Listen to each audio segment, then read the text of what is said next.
Chenna pepper salad. Chana pepper salad. మరి దానికి కావాల్సిన పదార్థాలు తీసుకొచ్చేస్తారా? ఓకే, ఇంగ్రీడియంట్స్ తెచ్చేస్తాను. ఓకే అమూల్య, ఇంగ్రీడియంట్స్ తెచ్చేసాను.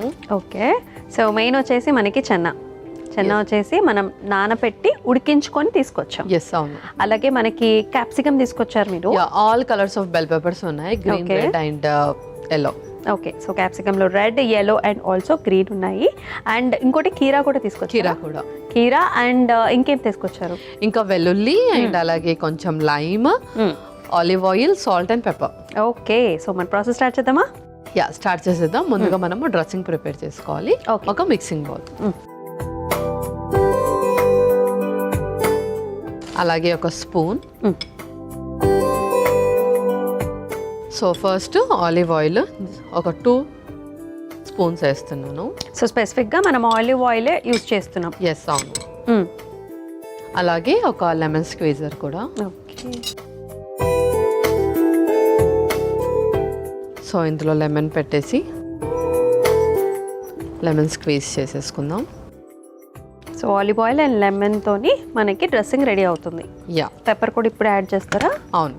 ఓకే, సో ఈ వెల్లుల్లి ఏంటంటే మనమే క్రష్ చేసుకోవాలన్నమాట. దీన్ని క్రష్ చేసుకొని ఫ్రెష్గా వేస్తున్నాము. సో కాన్స్టిపేషన్ నేను ఇందాక క్రోనిక్గా చెప్పినట్టు ఎవరికైతే ఎక్కువ రోజులు ఉంటుందో వాళ్ళకి high chances to get infection అనమాట. ఇన్ఫెక్షన్, బాడీలో ఇన్ఫెక్షన్ వచ్చే ఛాన్సెస్ కూడా ఎక్కువగా ఉంటాయి. కాబట్టి వెల్లుల్లి మనం అలాగే క్రష్ చేసి వేసుకుంటే ఇందులో ఉండే యాంటీ బ్యాక్టీరియా, యాంటీవైరల్ ప్రాపర్టీస్ ద్వారా ఇన్ఫెక్షన్ని కూడా తగ్గిస్తుంది. ఓకే, సో వెల్లుల్లి,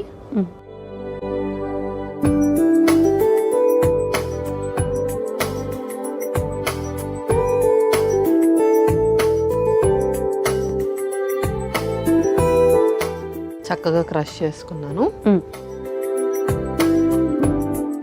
వెల్లుల్లి ఒక స్పూన్,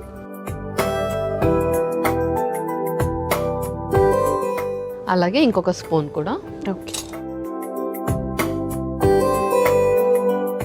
సో ఇందులోనే కొంచెం పెప్పర్, అలాగే కొంచెం సాల్ట్.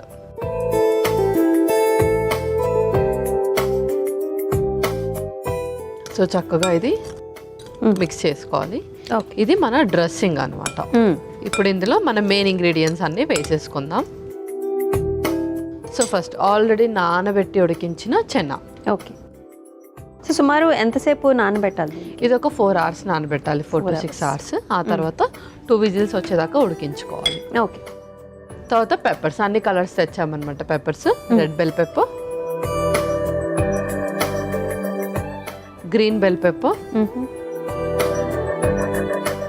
అలాగే yellow బెల్ పెప్పర్ కూడా. అండ్ ఇందులోనే మనము కీరా కూడా యాడ్ చేస్తున్నాం. సో కాన్స్టిపేషన్ ఉన్న వాళ్ళు డైలీ ఒక కీరా తీసుకున్నా సరిపోతుంది. అండ్ అలాగే ఇందులోకి కొత్తిమీర కూడా. ఇది ఇప్పుడు డ్రెస్సింగ్ నుంచి పైకి వచ్చేదాకా చక్కగా కలుపుకోవాలి. అండ్ మనకి పెద్దవాళ్ళల్లో కూడా ఈ సమస్య కాన్స్టిపేషన్ అనేది చాలా ఎక్కువగా చూస్తూ ఉంటాము.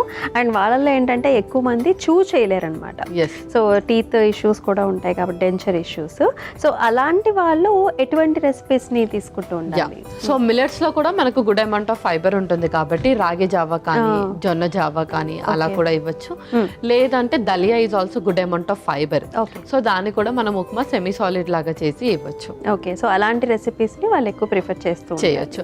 అండ్ కీరా నార్మల్ గా చాలా మందికి ఇది చాలా వాటరీగా ఉంటుంది కాబట్టి ఎంత చీవ్ చేయని వాళ్ళైనా సరే కొంచెం గ్రేట్ చేసేసి తినేస్తారు, అలా కూడా ఇవ్వచ్చు. కంప్లీట్ గా డెంచర్స్ లేని వాళ్ళు ఏంటి అంటే కొంచెం కీరా జ్యూస్ అలా కూడా తీసుకోవచ్చు. ఓకే, అంటే జ్యూస్ రూపంలో కూడా వాళ్ళు తీసుకోవచ్చా? అన్ని జ్యూసెస్ కాదు, ఓన్లీ కీరా. ఓకే, సో మిగిలినవి ఏది జ్యూస్ చేసినా మనకు ఆ ఫైబర్ కంటెంట్ అనేది పోతుంది కాబట్టి జ్యూసెస్ అస్సలు కాన్స్టిపేషన్ వాళ్ళకి ప్రిఫరబుల్ కాదు. ఓకే, ఇంకోటి ఏంటంటే వీళ్ళు నెక్స్ట్ డే అంటే ఫ్రీగా డైజెషన్ అండ్ ఆల్సో మోషన్ అవ్వడానికి ముందు రోజు వీళ్ళు చాలా మెడికేషన్స్ తీసుకుంటూ ఉంటారనమాట. సో ఆయుర్వేదిక్కి కొన్ని ఉంటూ ఉంటాయి అండ్ ఆల్సో డైజెషన్ బాగా అవ్వాలని చెప్పేసి తీసుకుంటూ ఉంటారు. అది ఎంతవరకు కరెక్ట్? సో కొంతమందికి మెడికేషన్స్ అనేది పనిచేస్తుంది, బట్ అది కొంత పీరియడ్ వరకే పనిచేస్తుంది. అదే లైఫ్ లాంగ్ వేస్తారంటే అది బాడీకి రియాక్ట్ అవ్వదు అనమాట. ఓకే, సో అందుకే చెప్తా ఉంటాము మెడికేషన్స్ కి ఎప్పుడు అలవాటు పడకూడదు. సో ఎప్పుడైనా ఫుడ్ ద్వారా తీసుకోవాలి. చాలా సివియర్ సిచ్యువేషన్స్లో ఏ ఫుడ్ పనిచేయట్లేదు, వాటర్ ఎక్కువ తాగినా, ఫిజికల్ యాక్టివిటీ ఉన్నా చేయట్లేదు అంటే ఆ టైంలో మెడికేషన్స్ ప్రిఫరబుల్. పల్లవి, మనమైతే సాలిడ్గా ఒక 5 minutes టైం ఇచ్చేసాము. సో చక్కగా బ్లెండ్ అయిపోయి ఉంటుంది కదా సాలడ్. ఎస్, ఇప్పుడు మనం ఇంకా సర్వ్ చేసేసుకుందాం. ఓకే.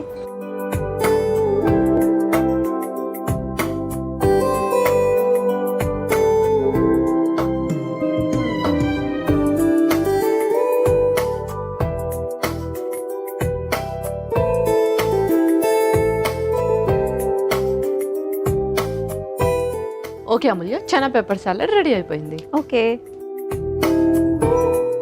చనా పెప్పర్ సాలడ్ అయితే రెడీ అయిపోయిందండి. మరి దీనికి కావాల్సిన పదార్థాలు అలాగే తయారీ విధానం మరొకసారి మీకోసం.